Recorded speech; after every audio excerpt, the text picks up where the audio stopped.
Assalamualaikum warahmatullahi wabarakatuh. Yang saya hormati Bapak Kusdianto Setiawan, Sivil Ekonomi PhD selaku dosen pembimbing, beserta Bapak dan Ibu Dewan Penguji. Perkenalkan, saya Gina Nurrahma, yang pada kesempatan kali ini akan mempresentasikan hasil penelitian saya yang berjudul Analisis Risiko Supply Chain pada PT XYZ menggunakan pendekatan Enterprise Risk Management. Saya awali dengan pendahuluan. Indonesia sebagai negara agraris, mayoritas penduduknya memiliki mata pencaharian sebagai petani atau bercocok tanam. Berdasarkan data BPS tahun 2019, diketahui bahwa Indonesia memiliki luas tanah sawah seluas 7,46 hektare dan didominasi di Pulau Jawa. Selain itu, diketahui pula bahwa hasil produksi di Indonesia mencapai 4,68 juta ton untuk produksi buah dan sayurnya, di mana angka tersebut mengalami peningkatan 150.000 ton dari tahun sebelumnya. Namun demikian, seperti yang telah kita ketahui bersama bahwa sejak tahun 2020 lalu Indonesia telah memasuki era pandemi COVID-19. Pertumbuhan virus yang sangat pesat dan cepat ini membuat perekonomian Indonesia melemah, di mana banyak elemen yang terganggu termasuk para pebisnis. Selain itu, pemerintah melakukan kebijakan pembatasan mobilitas, yang mana adanya kebijakan ini menjadikan beberapa aktivitas terganggu dan juga terdampak. Salah satunya seperti aktivitas supply chain, di mana aktivitas-aktivitas supply chain seperti proses transportasi dan distribusi, baik material dari supplier maupun proses pengiriman kepada konsumen, serta proses produksi pun juga terganggu. Hal ini mengakibatkan pada penurunan loyalitas konsumen serta tingkat kepuasan pelanggan, yang mana hal ini juga tentu mengancam bagi keberjalanan bisnis suatu perusahaan. Oleh karenanya, suatu perusahaan baiknya memiliki suatu risk management untuk dapat mengidentifikasi risiko serta merencanakan respon terhadap risiko tersebut guna menjaga efektivitas dan efisiensi dari proses bisnisnya. PT XYZ yang merupakan objek penelitian kali ini merupakan suatu perusahaan yang bergerak di industri pertanian, di mana menghasilkan produk berupa buah dan sayuran yang menggunakan metode hidroponik di dalam proses tanamnya. Berdasarkan hasil observasi awal dan peninjauan awal, diketahui bahwa perusahaan ini kerap mengalami beberapa kejadian tidak terduga dan belum memiliki respon yang tepat serta cepat dalam menghadapi kejadian tersebut. Beberapa kejadian tersebut diantaranya terjadi kerusakan produk saat transport atau pengiriman ke pelanggan, sehingga berdampak pada penurunan tingkat kepuasan pelanggan, serta keterlambatan bahkan kelangkaan bahan baku dari pihak supplier yang juga berdampak pada keterlambatan proses produksi dari perusahaan. Selain itu, diketahui pula bahwa PT XYZ ini belum memiliki suatu manajemen risiko atau proses pengidentifikasian terhadap risiko, terutama pada supply chain, untuk dapat merespon kejadian risiko yang mungkin terjadi dan berdampak pada perusahaannya. Sehingga ada pun salah satu pendekatan yang dapat digunakan adalah pendekatan Enterprise Risk Management. Rumusan masalah yang pertama adalah aktivitas dalam proses bisnis perusahaan itu tidak akan terlepas dari adanya kemungkinan risiko yang dapat menghambat dan memberikan dampak buruk pada prosesnya. Kemudian, terdapat juga fakta bahwa terjadi beberapa kejadian tidak terduga yang menghambat aktivitas supply chain pada PT XYZ. Sehingga PT XYZ dirasa perlu melakukan identifikasi dan analisis manajemen risiko pada aktivitas supply chain, terutama pada aliran barang, untuk dapat meminimalisir bahkan menghindari dampak risiko yang timbul menggunakan pendekatan Enterprise Risk Management. Pertanyaan penelitian dari penelitian ini adalah, pertama, bagaimana hasil identifikasi risiko beserta penyebab yang dapat terjadi di sepanjang proses aliran barang, kemudian bagaimana tingkat risiko beserta penyebabnya, dan juga bagaimana alternatif mitigasi risiko yang dapat dilakukan oleh PT XYZ. Adapun tujuannya adalah untuk mengidentifikasi proses aliran barang, mengidentifikasi kemungkinan kejadian serta penyebab risiko di sepanjang proses aliran barang, serta menyusun alternatif mitigasi risiko berdasarkan hasil penilaian risiko pada PT XYZ. Selanjutnya, tinjauan pustaka. Yang pertama adalah terkait risiko, di mana dapat didefinisikan sebagai suatu kejadian tidak terduga yang apabila terjadi, dapat memberikan efek negatif maupun positif terhadap suatu kondisi. Apabila kondisi yang diberikan merupakan risiko positif, dapat memberikan suatu opportunity atau peluang bagi perusahaan, dan apabila risiko tersebut bersifat negatif, dapat menimbulkan suatu kerugian. Risiko sendiri memiliki keterkaitan pada suatu ketidakpastian atau uncertainty, namun perbedaannya, risiko ini memiliki peluang terjadi lebih tinggi dibanding ketidakpastian. Kemudian, manajemen risiko merupakan suatu pengaplikasian manajemen umum yang meliputi identifikasi, pengukuran, dan penanganan sebab serta akibat dari suatu risiko. Adapun proses dalam melakukan manajemen risiko adalah yang pertama, perencanaan yang meliputi penetapan target manajemen risiko, kemudian pelaksanaan yang meliputi identifikasi, pengukuran, dan pengelolaan, dan pengendalian, yaitu evaluasi dan juga feedback pelaksanaan. Selanjutnya adalah Enterprise Risk Management atau IRM, yang merupakan suatu pendekatan dalam menyelaraskan strategi, proses, sumber daya manusia, teknologi, dan juga ilmu pengetahuan untuk mengevaluasi serta mengatur suatu ketidakpastian yang mungkin terjadi dari sudut pandang perusahaan. Terdapat 8 komponen dalam pendekatan IRM ini, yaitu lingkungan internal, penentuan tujuan, identifikasi kejadian, penilaian risiko, respon risiko, kegiatan pengendalian, informasi dan komunikasi, dan juga pengawasan. Selanjutnya adalah supply chain management, yang merupakan suatu desain, perencanaan, pelaksanaan, pengendalian, dan pemantauan kegiatan rantai pasok untuk menciptakan suatu nilai infrastruktur, logistik, sinkronisasi supply, dan mengukur kinerja global. Supply chain management ini dibagi menjadi 2 bagian. Yang pertama upstream, yaitu meliputi bagian pihak supplier hingga pihak manufaktur, dan juga bagian downstream yang melibatkan pihak delivery atau transportasi dengan end user atau konsumen. Selanjutnya adalah Supply Chain Operations Reference, merupakan suatu model yang diperkenalkan oleh Supply Chain Council untuk melakukan benchmarking, evaluasi, serta pengukuran proses kinerja dalam suatu rantai pasok. Dalam model ini, kegiatan rantai pasok dibagi menjadi 5 proses inti.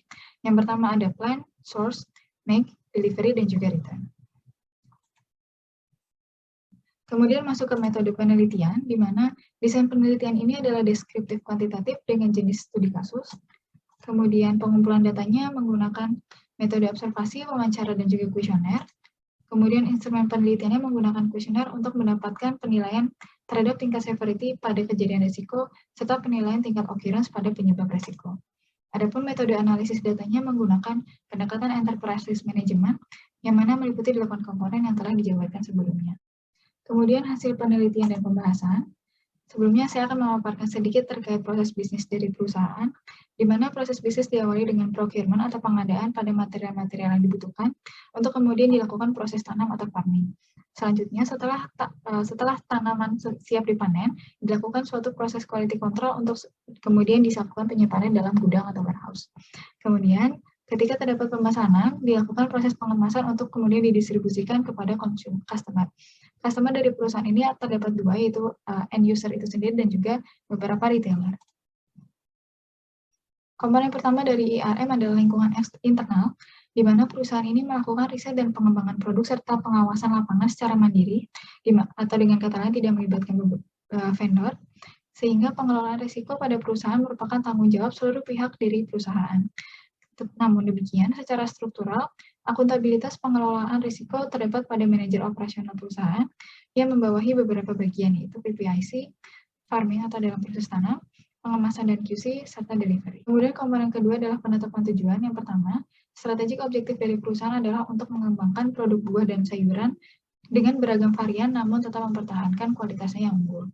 Kemudian, operating objektifnya adalah untuk melakukan perbaikan pada sistem manajemen perusahaan dan menjalankan operasional sesuai prosedur. Kemudian yang ketiga adalah tujuan dalam reporting system yang ditujukan untuk melakukan suatu sistem pelaporan yang terstruktur dan juga transparan. Kemudian compliance objektifnya adalah untuk dapat mematuhi peraturan pemerintah setempat maupun operasional perusahaan itu sendiri. Dari proses bisnis yang telah dijabarkan sebelumnya, kemudian dilakukan pemetaan kepada 5 proses inti sesuai dengan framework score yang ada, yaitu plan, source, make, delivery, and return, untuk kemudian dilakukan pengidentifikasian terhadap kejadian risiko yang mungkin terjadi pada masing-masing subprosesnya. Dari identifikasi yang dilakukan, ditemukan 31 kejadian risiko yang mungkin terjadi, di mana pengidentifikasian ini didapatkan dari proses diskusi serta pengamatan pada perusahaan. Setelah diidentifikasi kejadian risikonya, kemudian dilanjutkan dengan pengidentifikasian penyebab risiko, di mana didapati 26 penyebab risiko yang ada. Tahap selanjutnya adalah penilaian risiko, di mana awalnya diawali dengan pengukuran risiko dengan menggunakan instrumen kuesioner yang diberikan kepada responden ahli dari bagian terkait seperti direktur operasional dan juga beberapa supervisor dan juga operator lapangan. Kemudian pengukuran risiko ini menggunakan skala 5 untuk mendapatkan nilai dari severity atau tingkat keparahan dampak yang ditemukan dan juga occurrence atau peluang sering terjadinya risiko. Berdasarkan kuesioner yang didapatkan, kemudian didapatkan nilai severity dan occurrence yang kemudian dilanjutkan untuk menghitung nilai dari resiko atau risk scoring, di mana didapatkan dari mengalikan antara nilai severity dan juga occurrence. Dari risk scoring yang telah didapatkan ini kemudian dapat dipetakan ke dalam suatu risk matrix untuk mengetahui tingkat atau kategori risiko, di mana masing-masing kategori risiko ini memiliki respon yang berbeda. Dua risiko dengan kategori very low itu akan direspon dengan diterima dan tetap melakukan pemantauan yang cukup. Kemudian 4 risiko dengan kategori low atau rendah itu direspon dengan mereduksi risiko dengan prosedur pengendalian yang baik seperti adanya SOP. Kemudian 20 risiko dengan kategori moderate atau sedang, ini direspon dengan menghindari dan juga mereduksi risiko sesuai dengan kejadian masing-masing dan diiringi dengan adanya pemantauan berjenjang oleh pihak manajemen. Kemudian 5 risiko dengan kategori high, ini akan direspon dengan menyusun suatu tindakan mitigasi sebagai upaya preventif. Selanjutnya adalah tindakan pengendalian, di mana tindakan pengendalian ini akan difokuskan pada 5 kejadian risiko dengan skala tinggi atau high yang memiliki skor range 12 hingga 16. Adapun tindakan mitigasi yang diusulkan adalah sebanyak 10 tindakan, yang mana hal ini juga melibatkan beberapa pertimbangan, salah satunya adalah pertimbangan biaya. Berdasarkan observasi dan juga diskusi dengan pihak perusahaan, tindakan-tindakan mitigasi ini dirasa masih tergolong menggunakan biaya dengan kategori rendah sehingga masih tergolong dapat dilaksanakan oleh perusahaan.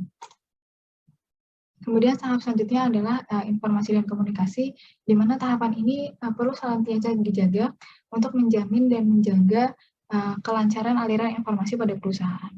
Adapun beberapa alat yang dapat digunakan untuk mendukung hal ini adalah memo, media komunikasi elektronik, serta dokumentasi pendukung seperti minutes of meeting atau notulensi.